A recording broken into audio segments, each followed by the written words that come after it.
One, two, three, funky.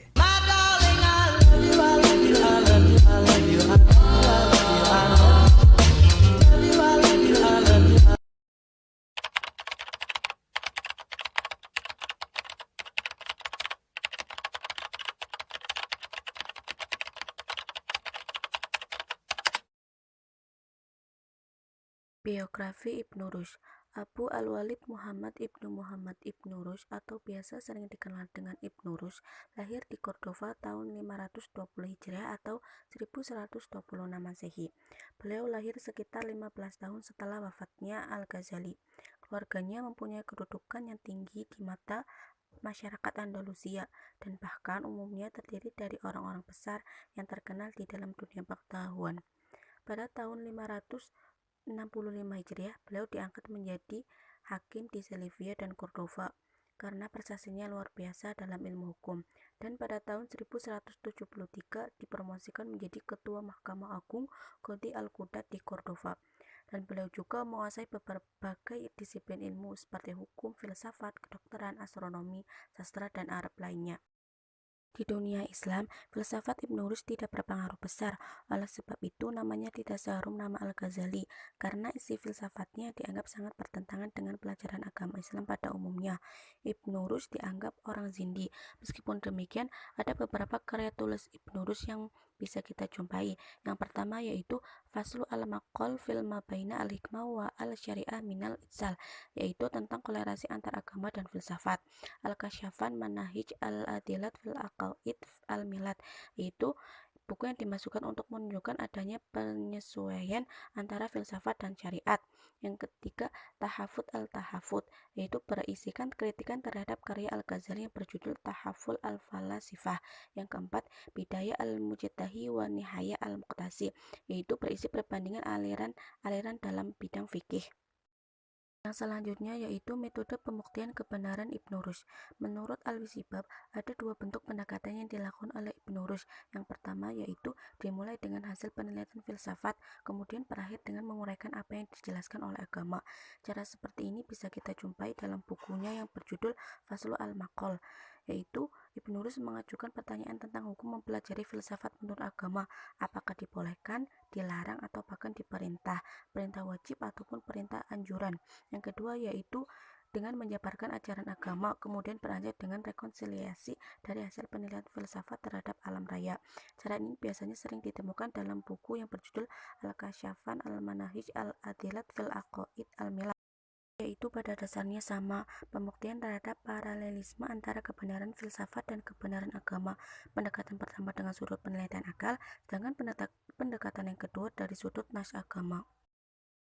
Premis-premis yang digunakan oleh Ibnu Rushd yang pertama yaitu premis Zuhroh. Tujuan penelitian filsafat terhadap alam adalah untuk sampai kepada pencipta yaitu Allah. Yang kedua, premis Kubro. Agama memerintahkan manusia mengenal Allah dan meneliti alam dengan merenungkannya. Yang ketiga, kesimpulan mempelajari filsafat wajib menurut filsafat agama. Kata Al-Iltibar dalam ungkapan surat Al-Hasyr ayat 59, kata ini tidak lebih daripada sekadar menyimpulkan suatu pengertian yang tidak diketahui atau majhul dari yang diketahui atau maklum. Metode penalaran ini disebut dengan kias akli. Hal ini, kata Ibnu Rushd, sudah menjadi konsensus umat Islam tentang tidak mestinya semua teks wahyu diartikan secara lafaz, bahkan secara metaforik. Perbedaan pendapat hanya terletak pada yang mana boleh ditakwilkan dan yang tidak boleh ditakwilkan. Selanjutnya yaitu metafisika Ibnu Rushd. Pemikiran Ibnu Rushd yang paling menonjol adalah aspek falsafati atau estetika, logika, dan filsafat. Teori dua kebenaran ini mengandung pengertian bahwa terdapat dua kebenaran dalam ajarannya. Yang pertama itu kebenaran filsafat dan yang kedua kebenaran agama.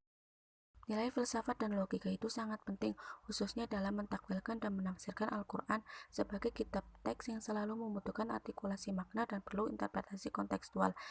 Yaitu yang pertama, kemampuan manusia dari kecerdasannya itu dibagi menjadi tiga, yaitu al-buhaniyah, yaitu bersandar di atas mukodimah yang benar-benar teruji kebenarannya. Yang kedua, ahlul jidah, yaitu mukodimahnya berupa ungkapan kalimat yang belum sampai pada taraf yakin benar. Yang ketiga, al-kitabiyun, yaitu seringkali dipakai dalam pidato. dan kias macam ini biasanya dipakai dan lebih mudah diterima oleh kaum hawa. Yaitu dalil tentang adanya Tuhan. Yang pertama, dalil inayah, mengungkapkan bahwa alam dan seluruh kejadian yang ada di dalamnya. Dalil ini mendorong untuk melakukan penyelidikan dan penggalian yang terus-menerus sesuai dengan pandangan akal pikirannya. Yang kedua itu dalil itiraf atau keanekaragaman. Segala kejadian dan setiap jenis serta macam-macam makhluk di dunia ini terdapat gejala yang berbeda-beda satu dengan yang lainnya, namun semuanya berfungsi sebagaimana mestinya. Semakin tinggi tingkatan sesuatu, maka semakin tinggi pula daya kemampuan.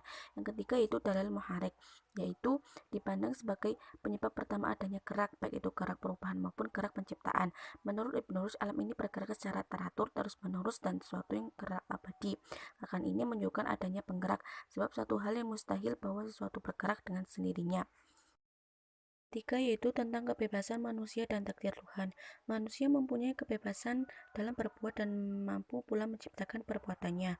Namun demikian, tidak seluruh kehendaknya bisa dilakukannya, karena adanya faktor lain yang bisa membantu ataupun menanggalkan kehendaknya di dalam usahanya.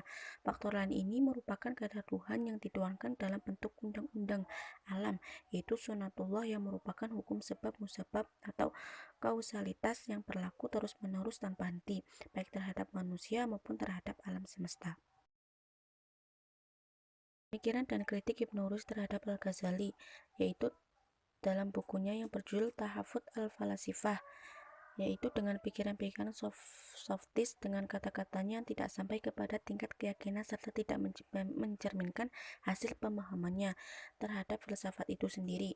Pembicaraan Al-Ghazali terhadap pikiran-pikiran filsuf dengan cara demikian itu tidak pantas baginya, sebab tidak lepas dari satu hal atau dua hal, yaitu sebenarnya memahami pikiran-pikiran tersebut, tapi tidak disebutkan di sini secara benar-benar, dan ini adalah perbuatan orang-orang buruk. Yang kedua itu memang tidak memahami benar-benar dan demikian membicarakan sesuatu yang tidak dikuasainya, dan ini adalah perbuatan orang-orang bodoh. Menurut Ibnu Rushd, kedua kemungkinan tersebut sebenarnya tidak terdapat pada Al-Ghazali. Seperti pepatah, kedua balap kadang-kadang terantuk. Bagi Al-Ghazali, terantuknya itu adalah karena ia menulis buku tahafutnya tersebut. Boleh jadi penulisnya dilakukan karena melayani selera masa dan lingkungannya. Averroisme dan pengaruhnya di Eropa.